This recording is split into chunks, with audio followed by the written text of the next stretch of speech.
Hello everyone, my name is Micah Womax. This presentation is on evaluating formal and informal culturally responsive and accessible assessments. So the two things we're really going to look into at the beginning of this presentation is assessment versus evaluation. So assessment is process-oriented while evaluation is product-oriented. There was a quote from Serby's article, "Assessment is a process of collecting, reviewing, and using data for the purpose of improvement in the current performance, where evaluation is described as an act of passing judgment on the basis of a set of standards." So the definition of assessment, according to Ancrion's article, the process of collecting, reviewing, and using data for the purpose of improvement in the current performance is what is known as assessment. So some forms of assessment are self-assessment, formative assessments, peer assessment, and essays. For evaluation, evaluation from the same article definition is a process of passing judgment on the basis of a defined criteria and evidence, which is called evaluation. And some forms of evaluation are high-stakes evaluation and assessments, summative assessments, and exams and time-constrained individual assessment. So key differences between assessment and evaluation. And so I'm just gonna let you guys take a minute, pause this video, and just take some time to read through these rather than me talk about what you're capable of reading.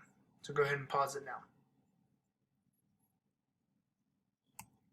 All right, welcome back. Okay, we're gonna talk more about comparison between assessment and evaluation. So the purpose of an assessment is to improve the quality of future performances, where the purpose of an evaluation is to determine the quality of the present performance.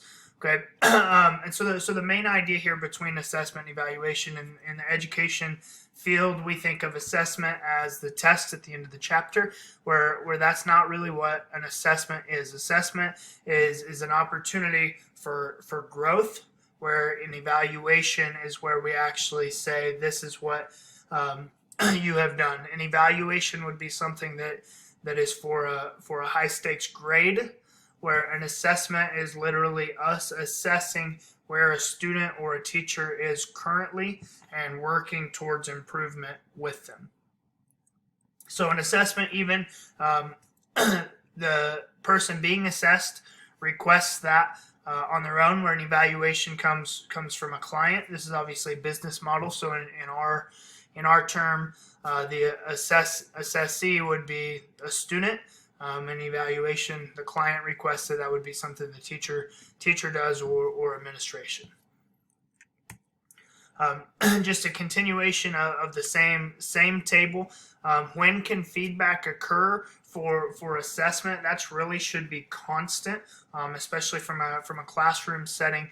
Your feedback should be every single day. You're having some form of feedback for students to help them improve, and it can also be after things that they've done as well. For an evaluation, it can also be during or after, but normally for evaluations, those with high stakes types of things, it's going to be after, quite a bit more than an assessment would be. So why is assessment important? Assessment determines whether or not the goals of education are being met. As teachers, we have to think about if we are teaching what we think we are teaching, or are we actually teaching something else but pretending that it's this certain standard. And along with that, are students learning what they're supposed to be learning?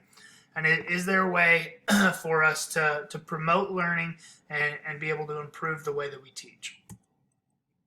For culturally responsive assessment, we're gonna have a discussion on the second half of this presentation. By the year 2050, according to Montenegro, the U.S. will have a majority-minority nation, and college enrollments have continued to increase. So we are assuming they will continue to increase into 2050 as well. If assessments are to be holistic in their goal of improving student learning, then incorporating a culturally responsive approach to assessment is a priority.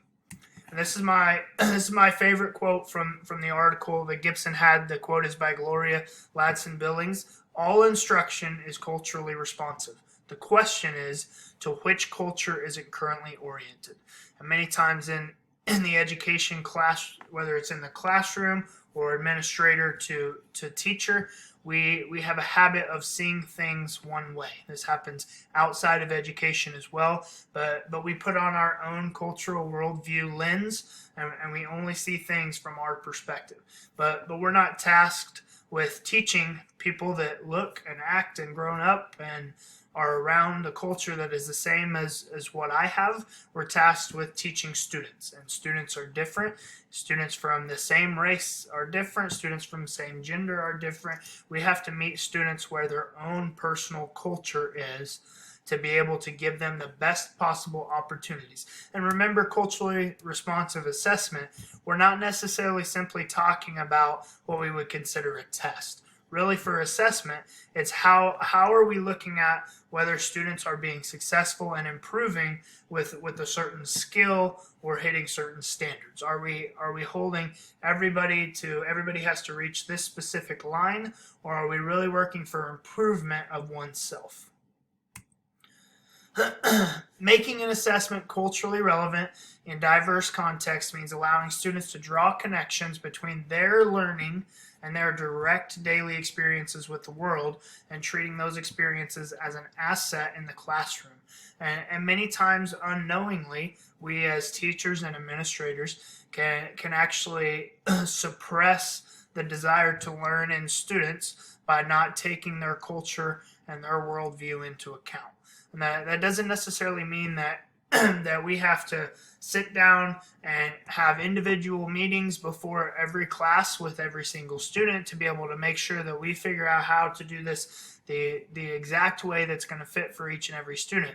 But we do need to be willing to diversify the way that we assess, not only with homework, but the way we assess by walking around and listening to discussions, the way that we ask kids to be able to present some finding or some skill that they've done.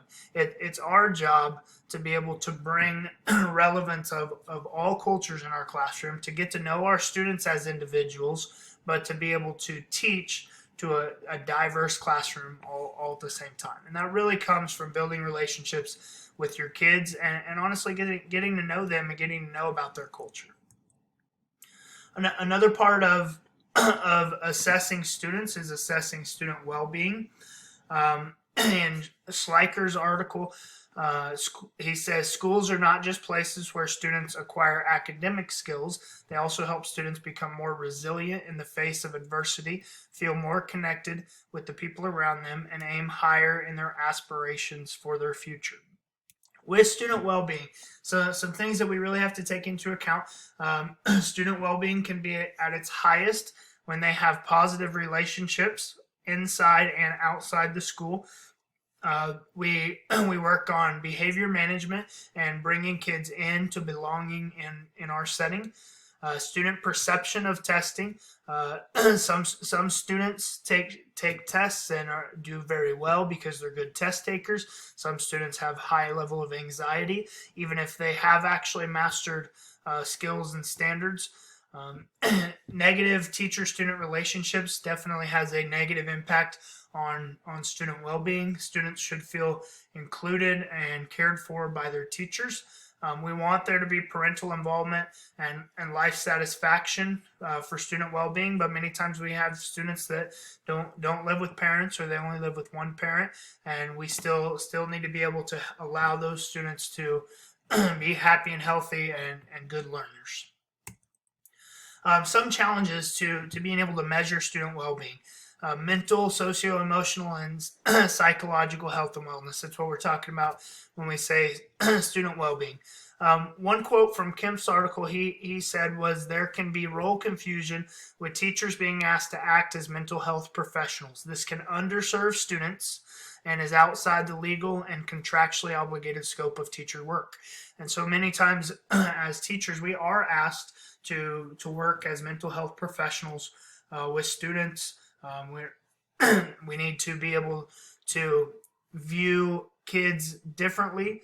We see situations differently, and we do have to take some of a mental health professional at times with our students.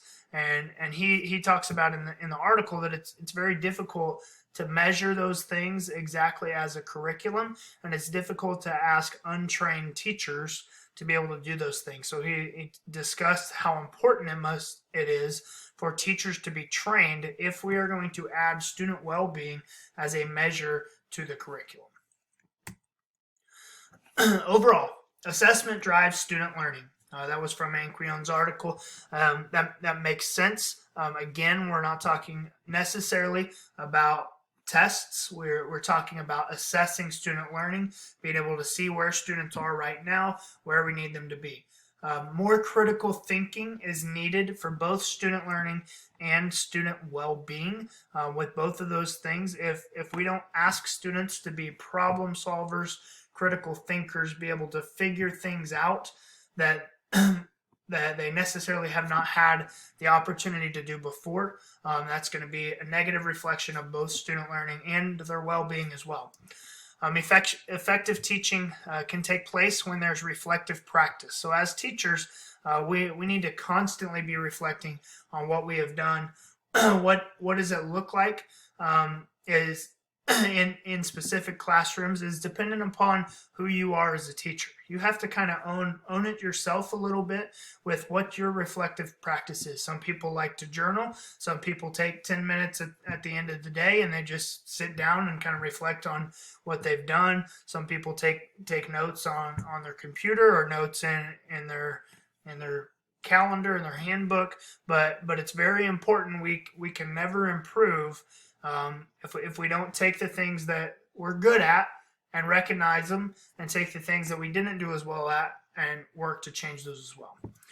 As administrators, it's very important that we train teachers not only in being able to and being able to handle culturally diverse students, but also train teachers on how to deal with student well-being from both a psychological and a physical health aspect as well.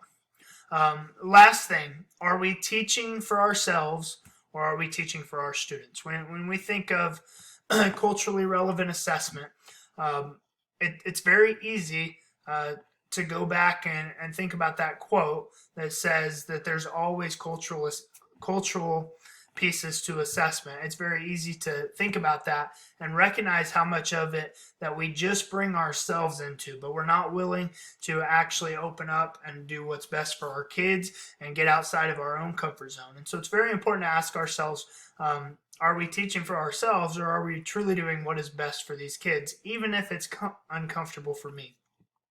And lastly, our students, do we know what they need, both culturally and for their mental, physical health and well-being? If we don't know what they mean, we haven't done our jobs building relationships prior or researching our school and the district in general to be able to know how we can best serve these kids.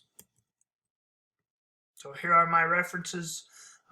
Good luck as you guys go out and you work to become more culturally relevant. You work to become better assessors and take students' well-being into account. Thank you.